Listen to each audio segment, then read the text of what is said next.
আমি ধর্মীয় মানুষ নই। আমার তীর্থ হরিদ্বার নয়, অযোধ্যা নয়। আমার তীর্থ হলো গ্রামে ফেরা, মাটির গন্ধে, পুকুরের জলে, ধানের মাঠের নীরবতায় ফিরে যাওয়া। আমি প্রণাম করি জীবিকার কাছে, নদীর কাছে, মাছের কাছে আর কৃষকের কাছে।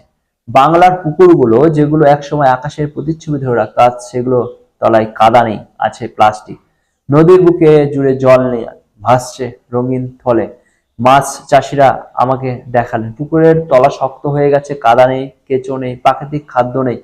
মাছ ঘুমোতে পারে না, বিশ্রাম নিতে পারে না, পলিথিন খেয়ে অসুস্থ হয়ে মরে যায়। আমরা বুঝতেই পারিনি কবে আমাদের নদীগুলো নিঃশ্বাস হারিয়ে ফেলেছে।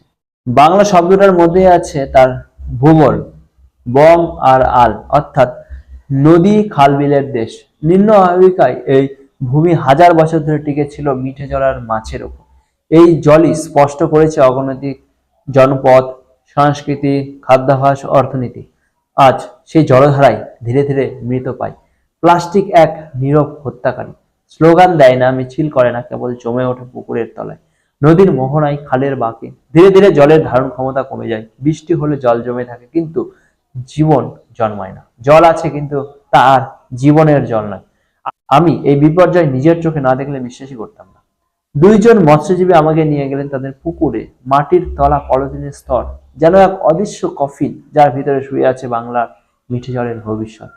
আমরা কি বুঝতে পারছি আমরা নিজেদের কবর নিজেরাই খুঁড়ছি? ক্যারিবিয়ান দেশগুলিতে প্লাস্টিক ব্যাগ নিষিদ্ধ, আমেরিকার বহু কান্ট্রিতেও তা বন্ধ।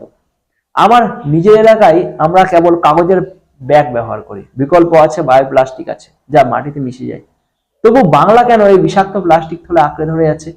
কেবল পরিবেশের প্রশ্ন না, এটি অর্থনীতির প্রশ্ন, অস্তিত্বের। নিম্ন আমেরিকা এই ভূগোল কোনোদিন প্লাস্টিকের ভার বহন করতে পারবে না। কিন্তু বাঙালি ব্যস্ত অন্য যুদ্ধে, ক্ষমতা, নির্বাচন। আমরা চিৎকার করছিও, অথচ নদী খালবিল নীরবে মরে যাচ্ছে। আমরা জানি প্লাস্টিক ক্ষতিকর, তবু ব্যবহার করি। আমরা দেখি, তবু অস্বীকার করি, কারণ স্বীকার করলে আমাদের জীবনযাত্রা বদলাতে হবে। কিন্তু যদি আমরা না বদলাই, তবে বাংলা বদলে যাবে এক সূক্ষ্ম মাছহীন প্লাস্টিক ঢাকা ভূখণ্ডে। অতএব সময় এসেছে অবিলম্বে প্লাস্টিক ব্যাগ নিষিদ্ধ করার, বিকল্প ব্যবহার বাধ্যতামূলক করা। প্রশাসনকে কঠোর হতে হবে, নাগরিককে সচেতন হতে হবে। এই লড়াই কোনো ধর্মের নয়, কোনো দলের নয়, এটি বাংলার অস্তিত্বের লড়াই। যদি এই মাটি, এই জল, এই মাছকে বাঁচানো যায়, তবে সেটাই হবে আমার প্রার্থনা। আর যদি না পারি, তবে ইতিহাস আমাদের ক্ষমাই করবে না।